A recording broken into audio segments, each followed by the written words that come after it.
I think his head is about to pop off. I have this horrible inside feeling that I'm killing this guy. Hey guys, Dr. Sil here, junior doctor from Sydney, Australia, and last night I had my first Jiu Jitsu class, and I'm still a little bit sore, but it was awesome and I can't wait to go back. So I thought I would make a little bit of a video, a little bit of a reflective video about my experience at my first ever Jiu Jitsu class. Actually, because I'm feeling a little bit sore, maybe we should do some stretching. Oh, let's do some. How should we structure this discussion? I think first I'll talk about the process and what we did and the different drills we went through. And then we can talk about what I think about it as a doctor. But before we do those, I want to share some big realizations I had having my first jiu-jitsu class. The first realization is that there is no more helpless a feeling than when you find yourself on the floor with a Brazilian Jiu-Jitsu black belt who just has complete control over you. Like, you are just completely at their mercy. Even if I'm bigger, even if I'm stronger, they would just put me into positions I wouldn't understand. Like, when you're new, you just don't understand the biomechanics. And I've studied this, right? I know a lot about the human body, but not in this way. And that's what's really interesting about Jiu-Jitsu. It's a different way of understanding the human body. Because it's not about being violent and starting fights. It's really about problem solving and playing a game of chess with body parts and setting things up so that you can do certain levers and movements so that you can get them into positions where they want to essentially submit to you. And it's much better exercise than chess, so it's a win-win. The second realization is around the ego, and I think it's something that I have going for me. I have absolutely no problem with submitting or giving up. If I feel like there's just nothing worth an injury to me, you know, I just don't want to be injured at all, which is tough because when I looked up like injuries in Brazilian Jiu-Jitsu, it's very rarely the case that there is a black belt that's never been injured in Jiu-Jitsu. It takes, you know, approximately, they say 10 years to get a black belt, although everyone's different. So over those 10 years, you do usually get a couple of significant injuries. And that's the main reason I don't like Jiu-Jitsu, because it seems like there's no really good injury-proof way to do it because you're always doing it with different people and different people have different agendas. But if you are always practicing with respectful, non-violent, like non-aggressive people who are just doing it for the art of the sport, then you should never be injured because it's really in those moments where someone's trying too hard with respect to like situations, like they're trying to get out of an armbar. Like they should have just tapped, but their ego is blocking them from tapping them. So just like, if I feel my arm go, tap, like that's it. I shouldn't, like for me, the way out is to not get into that position. My arm shouldn't have gotten there, and if it's there, I've already lost. So yeah, I think the second realization is that you really have to remove your ego as a new Brazilian Jiu-Jitsu player. And if you have ego problems, if you don't like losing, then maybe it's not for you, or maybe you need to address that issue. And the third and final realization is around my strength. Now, I think of myself as a pretty strong guy. I'm not like a gym junkie. I'm not like overly fit. I'm working on it though. That's why I'm doing this martial arts stuff.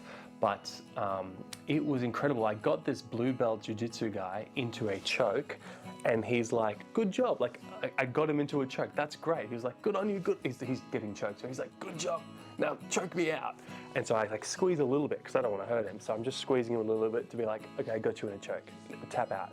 He's like, no, not tapping. That's not a good choke. So I squeeze a little bit more. And now my arms are sore and they're shaking. And he's like, nah, not good enough. Keep choking.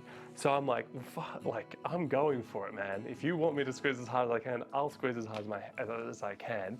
And so I'm squeezing as hard. I think his head is about to pop off. I have this horrible inside feeling that I'm killing this guy.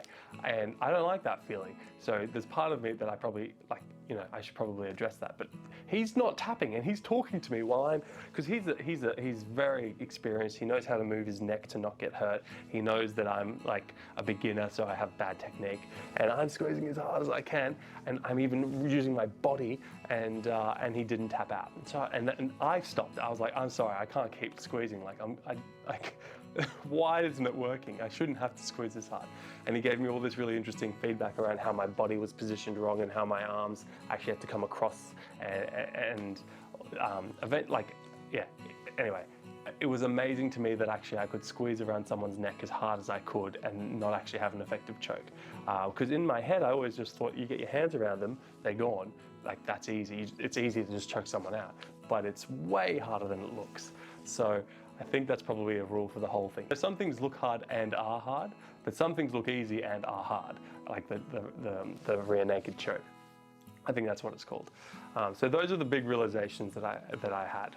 What the class involves. Yeah, so look, it's always a little bit nerve-wracking joining a new martial arts school. I think, it's kind of like going on a first date. You arrive, you don't know the person, you have to introduce yourself to the coach, and it's a bit more intimidating than a first date because it's just a group of like tough guys and women. Actually, there was one really tough girl there as well. So it was a bit of an intimidating experience, but it's part of the fun, meeting new people, and they're all really welcoming because they know what it's like. They've had new people start before. But there was no other beginners in my class. It's actually a good thing for me, but it made me feel a little bit guilty. It's good because when you are new with people who are advanced, and you make sure they know that you're new, so you say, first time, like, go easy on me kind of things, then they're really measured and controlled in how they'll play around with you. I mean, when you're going to the class, you want water, you want to be you're going to go in barefoot, you want a rashi so that you don't get like carpet burn or skin friction between you and the other people you're sparring with. You want to make sure your nails are well groomed. You need to be well groomed because if you stink it. And actually, I had a rashi that I had from the beach, and I forgot to wash it properly from the beach, so it smelled like beach water. And I asked my girlfriend, like, "Is this possible?" And she was like, "No, that smells terrible." So I had to use a different rashi. But yeah, try and get well groomed. I sweat a lot, so I brought a towel in with me just like between sessions to get off the excess sweat, because it's like, I mean, it's as close as you can get with another person. It's totally not COVID safe, but that's, this stretch is actually hurting me now. I'm gonna have to change. This isn't yin. But you're not doing it because it's COVID safe. You're doing it because, well, you have to make a decision at one point, like when you're, like, the benefits of doing it, I think for me, the benefits of doing it outweigh the risks of me getting COVID from it. And that's my personal assessment because it gives me lots of benefits. Now let's get into the next stretch.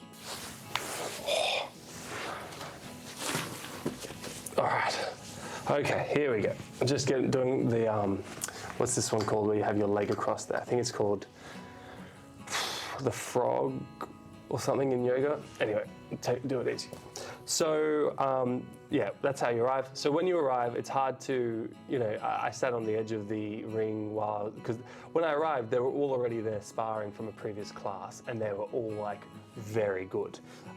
So it was very intimidating. But I went up, eventually I said hi to the coach, and this guy actually arrived and was super nice and introduced himself to me and shook my hand and welcomed me onto the mat. And I think like a big theme to take away from it is that everyone was so nice, even though like you can tell if they're all experienced, they don't want to team up with a beginner because it's not worth their time. But actually, they took it like they were actually really nice and took it as an opportunity to teach really well. And so everyone I was teamed up with was coaching me through different things. And obviously, I think a really important thing to do on your first class is be like, "Hey guys, this is my first class. Please, go easy on me, and if you can, just help me out, teach me how to get out of different things because I don't know any other technique." I watched a couple of videos before going, which was really helpful. So I'll put some links down in the comment below attached to this video. But before you go to your first class, you should probably watch some jiu-jitsu videos in terms of etiquette and some of the basic moves. And so yeah, then in the class we did this thing where essentially someone would go around you and hold you from behind.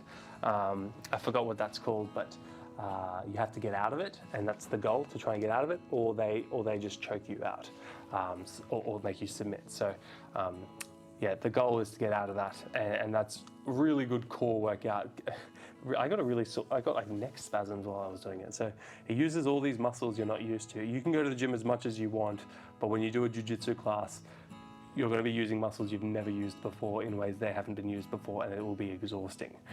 So it's a very different kind of workout, and it's a very functional type of exercise, which I really like, because I feel like when you go to the gym and you do, I don't know, dips or like bicep curls, it's almost superficial. It's like you're working the muscle for aesthetic purposes rather than functional purposes.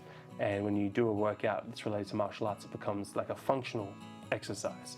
You're using muscles in a way that they're serving a purpose, which is to solve the problem of the anatomy puzzle that you're facing with an opponent, and to solve that chess game. So that's also part of the beauty of jiu-jitsu, is that's the intellectual aspect. I feel like when you see people sparring, a lot of the time they're just looking around thinking. Like they'll get into positions, they'll kind of lock up, and then they'll just kind of think. And both of them won't even be looking at each other. They'll both be like thinking of the body positions they're in, and then they'll try and do something weird, and it might not work, and they're just problem solving, and it's just like chess. So it's really cool to watch.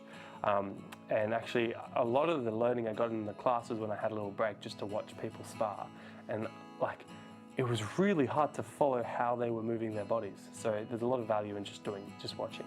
And I didn't get any injuries, which is good. Now finally, what do I think of jiu-jitsu as a doctor? Look, as my view is that violence is a bad thing, and that society should move away from violence. And so I don't like the UFC. I don't think like 3 and 10-year-old kids should be watching the UFC aspiring to be fighting, to be fighters. But that being said, no one's ever died in a like regulated UFC match. So it is a like relatively safe sport. Like it's comparable to boxing in terms of injuries, and they do have some rules for its safety, but still I don't think kids should look up to fighting as a good way to spend their life. But I think martial arts are very important. I think jiu-jitsu and Muay Thai and stuff are important, because you do find yourself in situations where there are irrational people threatening your safety or threatening the safety of others. And instead of like not being able to fight and not fighting, it would be good to be able to fight and choose whether to engage or not, and at least have some experience in regulating the safety of that chaotic situation. The beautiful quote is, it's better to be a warrior in a garden than a gardener in the war. You want to be able to be violent but not be violent, rather than not have the ability to be violent and then be subject to those who can use violence against you. Jordan Peterson talks a little bit about how first you learn how to be a monster, and then you learn how to control it, and that's what makes someone endearing. I thought that was a really nice way to look at it. It's something I identify with. Is I have this inner kind of energy that I want to use, and having martial arts as an outlet for it is a very good thing to do. And then you learn how to regulate it in your day-to-day life. So, and I'm a very non-angry person. I don't think I've ever been so frustrated that I've lost my temper. I don't think I've lost my temper in years. I don't think I've lost my temper since I was a child. I'm very emotionally regulated as an individual, but I do have this inner that I want to use, and so martial arts is a really nice way to use that. So that's what I think about Brazilian Jiu-Jitsu as a doctor. Now, I think that's everything I wanted to go through in this video. That was my first ever class. I will be doing more.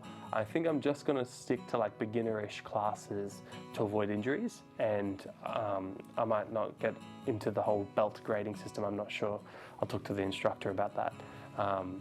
But yeah, even the instructor had like signs of injuries everywhere. So I really don't want to get injured. I just want to be good at grappling.